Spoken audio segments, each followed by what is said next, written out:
watching the video of Iris and watching the videos of her teacher talking about her learning experience, I noticed that it shows Iris reading and sounding out words, and at one point she uses context clues to correct herself and to find the true meaning of the word. And so I would want to prepare a lesson that uses phrases and words that she's comfortable with and that she interacts with on a daily basis. But also I would still want to throw in challenging words so that she would have the ability to, or the chance to use her ability to use the context clues. And for example, the lesson that I would be adapting is focused on different types of cloud formations and what they indicate about the weather. And one of the vocab words is cirrus clouds, and the definition is thin and wispy clouds. And that's pretty straightforward to us, but wispy might be a word that she isn't very familiar with. So I thought that we could have her use context clues to try to figure out what wispy is so that she could figure out the meaning of cirrus clouds. But if that was still too difficult and that she still couldn't grasp the concept, then I could show her a picture of what cirrus clouds look like and have her describe what it looks like using her own words. And then after discussing this with her, we could find the actual definition of cirrus clouds to further develop the comprehension of what they are. One of the theorists that we've learned about in class and that I want to focus on is the behaviorist theory, which is essentially the idea that we learn through behaviors that we observe or the conditions that we live in. And the social aspect of the behaviorist theory is a big part because that's a lot of the condition that we're in the classroom or the environment. And so after learning about this theory, I think one of the best ways that we could help Iris learn would be to incorporate a lot of group work and peer work, because learning language is a social endeavor and you learn a lot through your experiences with others. And I want the students to have an active experience, an active learning experience, and to do it with others. So the first idea that I want to incorporate into the lesson is to split the students up into groups, and each group will be given cotton balls that look like, because they look like clouds, and based on the definition and description of the clouds that they are studying, they could form the cotton balls and glue it to a piece of paper to represent the types of clouds. Like, for instance, you could bunch all the clouds together, or the cotton balls together, to represent like cumulus clouds, or you could pull them apart to make them look wispy and thin like cirrus clouds.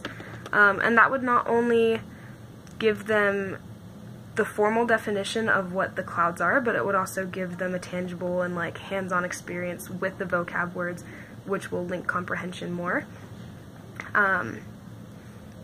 And this activity would be great for Iris and for the rest of the class because it does give them a way to create meaning with the word, and it gives them a memorable experience, and it's kind of fun.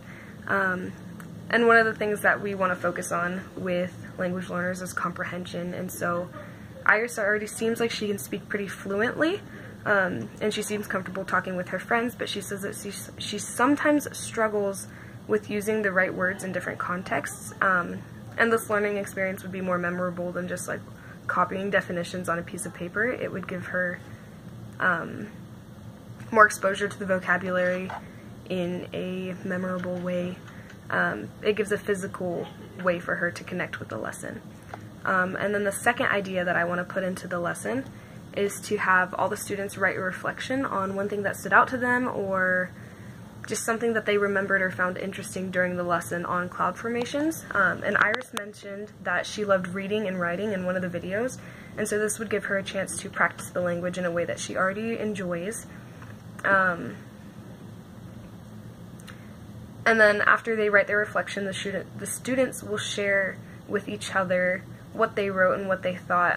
This will give her also more exposure to the language because she'll be able to see how other students write and how they think and how they speak what they're writing and interact with each other. And she mentioned in one of her videos that she speaks Spanish mostly at home and English at school and with her sister. And so any chance that she gets to interact with the students, whether it be writing with them or talking with them or playing with them, discussing different ideas with them, it gives her more exposure to the language, and that's a big part of what she needs. And then these two ideas that I've given for the lesson are roughly based on the behavior theory and the importance of the learning environment that students are in.